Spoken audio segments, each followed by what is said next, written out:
আমরা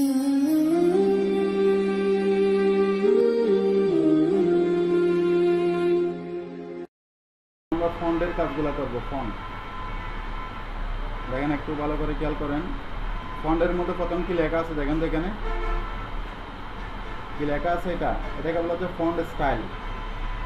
অনেক জায়গায় আপনি দেখবেন, আমরা কাজ করবো এখন ফন্টের।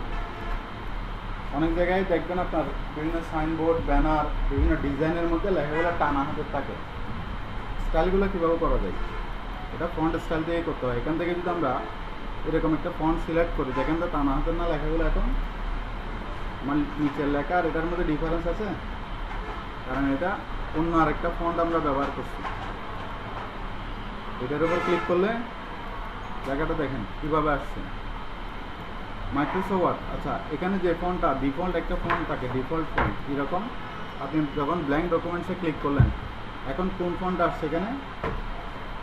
কি ফন্ট আসছে এখানে? ক্যালিবারি বডি। মাইক্রোসফট ওয়ার্ড ওপেন করার সাথে সাথে যে ফন্টটা ডিফল্ট থাকে, এটার নাম কি? ক্যালিবারি বডি।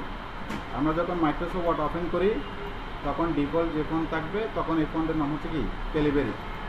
আচ্ছা, এখানে আমাদের এখন এই লেখাগুলা আমরা যার কাজ করব, সে যে ফন্টটা পছন্দ করবে, আমরা ওই ফন্টের স্টাইলটা এখান থেকে দিব। সচরাচর আমরা যে ফন্ট ব্যবহার করে থাকি, এখানে ফুল স্টপের পরে স্পেস দেন নাই, এগুলা টাইপ করার সময় মাথায় রাখতে হবে। আমরা সচরাচর যে ফন্ট ব্যবহার করি, এটা আমাদের টাইমস নিউ রোমান। ওই ফন্টের নাম কি? Times new Roman. এটা হচ্ছে ইংরেজির জন্য। সচরাচর আমরা এই ফন্টটা সবচেয়ে বেশি ব্যবহার করে থাকি। তাহলে আপনি ফন্টের স্টাইল পরিবর্তন করতে পারবেন। লেখা সিলেক্ট করবেন, তার উপর ক্লিক করে যে কোনো একটা ফন্ট স্টাইল ব্যবহার করবেন। আবার যদি এখান থেকে ক্লিক করে টাইমস নিউ রোমানে ক্লিক করেন, টাইমস নিউ রোমান ফন্ট আসবে। এখন আপনাকে বললো লেখাটা একটু বড় করতে হবে, সাইজে বড় বা ছোটো করতে হবে। এটা কীভাবে করবেন? এটার জন্য আপনি যে লেখাকে বড় বা ছোটো করবেন, ওই লেখাটা সিলেক্ট করে রাখবেন। কারণ যদি সিলেক্ট না থাকে, কম্পিউটার বুঝতে পারবেন আপনি কোন লেখাটাকে বড় করবেন বা ছোটো করবেন। আগে লেখাটা কী করবো আমরা? সিলেক্ট করে রাখবো। এখানে মাউস পয়েন্টার রাখলে আপনার এখানে নাম শো করবে ফন্ট সাইজ। ফন্ট সাইজ মানে ফন্টকে আকারে বড় বা ছোটো করা। যদি আমি এটার উপর ক্লিক করি, এখানে নির্দিষ্ট সংখ্যার উপর ক্লিক করলে ওই সাইজে লেখাটা বড় হবে। আপনি যে সাইজের উপর ক্লিক করবেন, ওই সাইজে লেখা কী হবে? বড় হবে। যদি আপনি নিজের মতো করে কোনো সাইজ দিতে চান, যেমন ধরেন এখানে আছে কি 14-এর পরে 16, কিন্তু 15 নাই, আপনি 15 সাইজ করবেন, কীভাবে সম্ভব? এখানে কার্সর রাখবেন, 15 সংখ্যা লিখবেন, কিবোর্ড থেকে এন্টার দিবেন, লেখাটা 15 সাইজে হবে।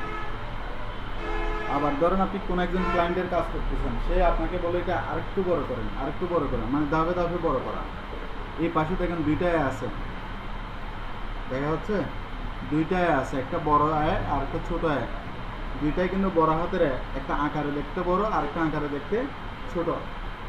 একটার অ্যারো আছে উপরের দিকে, একটার অ্যারো আছে নিচের দিকে। একটার নাম হচ্ছে গ্রো, বৃদ্ধি করা, আরেকটার নাম কি? শ্রিঙ্ক, সংকুচিত করা। আপনি এটার উপর ক্লিক করবেন, ধাপে ধাপে বড় হবে।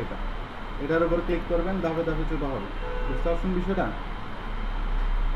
এই পাশে দেখেন, এই দুইটা এর পাশে আরেকটা দেখা যাচ্ছে, একটা হচ্ছে বড় হাতের আর একটা ছোট হাতের, দুইটাই পাশাপাশি লাগানো। এবং ওই অপশনের নাম কি লেখা আছে? Change cash. কি লেখা আছে? চেঞ্জ ক্যাশ লেখা আছে না?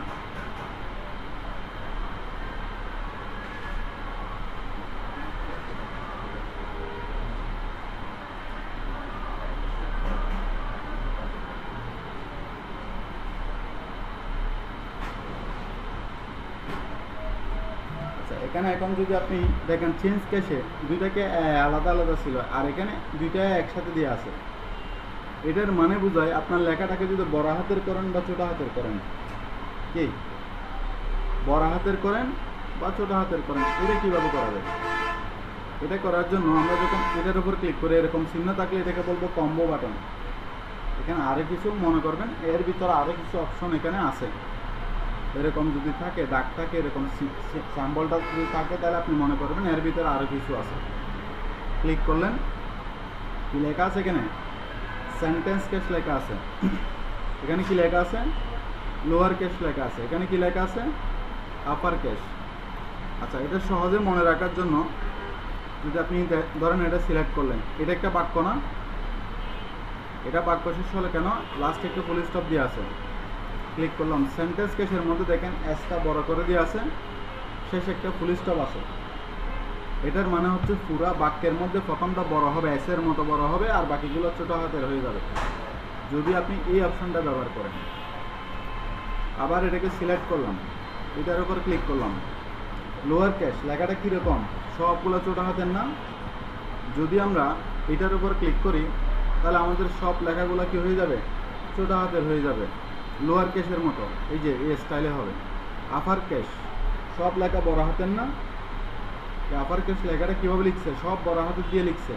ক্লিক করলেন, আপনি যে লেখাটা সিলেক্ট করা রাখছেন আগে থেকে ওটা বড় হাতের হয়ে যাবে ওইরকম। ক্যাপিটাল ইচ ওয়ার্ড কি লেখা আছে, ক্যাপিটাল ইচ ওয়ার্ড, ক্যাপিটালের সি বড়, ইচের ই বড়, ডাব মানে ওয়ার্ডের ডাব্লিউ বড়। তার মানে এখানে প্রত্যেক শব্দের প্রথম ক্যারেক্টার বড় হাতের হবে। দেখেন Bangladesh is a small country, বুঝছে এটা। নিচে দেখেন আরেকটা অপশন আছে, এটার নাম কি, টোগেল ক্যাশ। টোগেল ক্যাশ কি, টোগেল ক্যাশ হচ্ছে যে প্রথমটা ছোট বাকি সবগুলা বড়। আমি যদি এটার উপর ক্লিক করি প্রথমটা ছোট হবে বাকিগুলা বড় হবে, তাহলে আমরা এই অপশনগুলো ব্যবহার করতে পারি। যদি কোনো কারণে আমার লেখাগুলো ধরে আপনি ছোট হাতে লিখে ফেলছেন টাইপ করার সময়, এখন বাক্যের প্রথমটা বড় হাতের করা দরকার, তখন কি করব, সেন্টেন্স কেস দিব। আবার অনেক সময় সব বড় হাতে লিখে ফেলছেন, এখন আপনাকে ছোট হাতের করা দরকার, তাহলে কীভাবে করবেন, এখান থেকে আপনি লোয়ার কেসে ক্লিক করবেন। তাহলে এই অপশনগুলো আমরা ব্যবহার করতে পারবো কাজের ক্ষেত্রে। এখন আসি আমরা এটাকে সেন্টেন্স কেস করে নিচ্ছি। নিচে অপশন দেখেন কি লেখা আছে, এখানে বোল্ড লেখা আছে, বি বোল্ড লেখা আছে। যদি আমরা কোনো লেখাকে সিলেক্ট করলাম, আচ্ছা আমরা একটা কাজ করি, এটাকে একসাথে করে দিই, এন্টার দিয়ে এটাকে নিচে নামাই, বাংলাদেশটাকে একটু কপি করে নিই, এখানে কার্সর রেখে আমরা পেস্টের উপর ক্লিক করি, কারণ দুইটা লেখা একটি পাশাপাশি রাখলে আপনি বুঝতে পারবেন। এখন দেখেন এটা সিলেক্ট করলাম, বিতে ক্লিক করলাম, লেখাটা কী হলো, একটু মোটা হলো না, মানে এটার সে একটু স্পষ্ট হলো এবং আরেকটু মোটা টাইপের। এটা গেল হচ্ছে বোল্ড। এই লেখা আর এই লেখার মধ্যে ডিফারেন্স আছে, আছে, কারণ এটা বোল্ড করা আছে। ইটালিক, আইটা বাঁকা না, যদি আপনি ইটালিকে ক্লিক করেন আপনার লেখাটাও এরকম বাঁকা হবে। যদি আবার এই অপশনগুলো তুলে দিতে হয় কীভাবে করবেন, এরকম হাইলাইট করা থাকা মানে এই অপশনগুলো এটার উপর দিয়া, এটার উপর ক্লিক করেন তো উঠে যাবে। আন্ডারলাইন মানে এটার নিচে একটা লাইন তৈরি করা, ক্লিক করলেন আর সেখানে যদি কোনো কমান্ডের পাশে এরকম চিহ্ন থাকে তাহলে বলছিলাম কি এটাকে বলা হচ্ছে কম্বো বাটন, তার মানে এটার ভিতর আরও কিছু অপশন খুঁজে পাবেন। ক্লিক করলেন, আপনি আন্ডারলাইনটা বিভিন্ন স্টাইলের করতে পারবেন। আমি এটাকে একটু জুম বড় করি, তাহলে এটা আপনি সহজে বুঝতে পারবেন। জুম বড় করার জন্য আপনি পাশের এই প্লাস চিহ্নের উপর ক্লিক করেও বড় করতে পারবেন।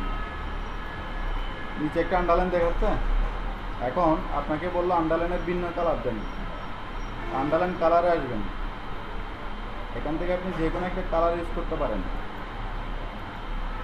যে কোনো একটা কালার ব্যবহার করতে পারবেন। আন্ডারলাইনটা তুলে দিবেন কীভাবে, জাস্ট এটার উপর ক্লিক করলে আন্ডারলাইনটা উঠে যাবে।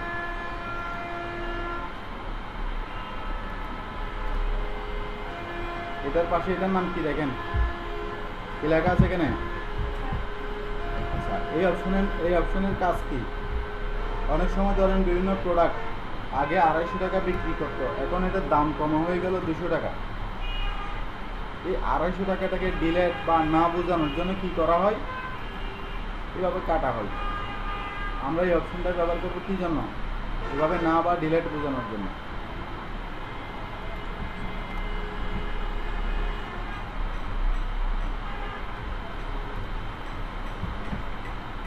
এখন আমি যেটা লিখতে চাইছি যে কি এ স্কোয়ার প্লাস 2ab প্লাস বি স্কোয়ার, কিন্তু আমি লিখছি যে a2 plus 2ab plus b2। এখন এই 2টাকে স্কোয়ারের মতো কীভাবে করবেন, দেখেন এখানে একটা এক্স স্কোয়ার আছে না, এখানে এটার উপর ক্লিক করলে এটা কি হবে, স্কোয়ারের মতো হয়ে যাবে।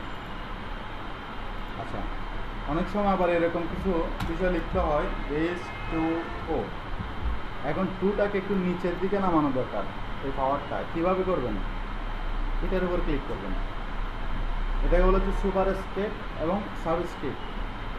তাহলে আমরা এই অপশনগুলো এগুলো বুঝতেছেন তো না? যদি আমরা কোনো লেখার কালার পরিবর্তন করতে চাই, এটাকে বলা হচ্ছে ফন্ট কালার। আপনি লেখাটাকে সিলেক্ট করবেন, সিলেক্ট করার পর এখানে দেখেন এটার নাম কি ফন্ট কালার। এটার উপর আপনি ক্লিক করবেন, যে কোনো একটা কালারকে আপনি চুজ করবেন, তখন লেখাটা কী হবে, কালার হবে। আবার দেখেন আমি ধরেন বাংলা পর্যন্ত একটা কালার দিব, বাংলা পর্যন্ত দিব লাল, আর ড্যাশটাকে দিব সবুজ। লেখাটাকে কী করতেছি, বোল্ড করতেছি, যাতে ভালোভাবে বোঝা যায়। বিষয়টা বুঝছেন তো না? পারবেন আপনারা এগুলা? এখন কি এগুলো প্র্যাকটিস করবেন নাকি এই পাশেরগুলো দেখা দিব, কোনটা করবো? ঠিক আছে, মাছ না রাখবেন।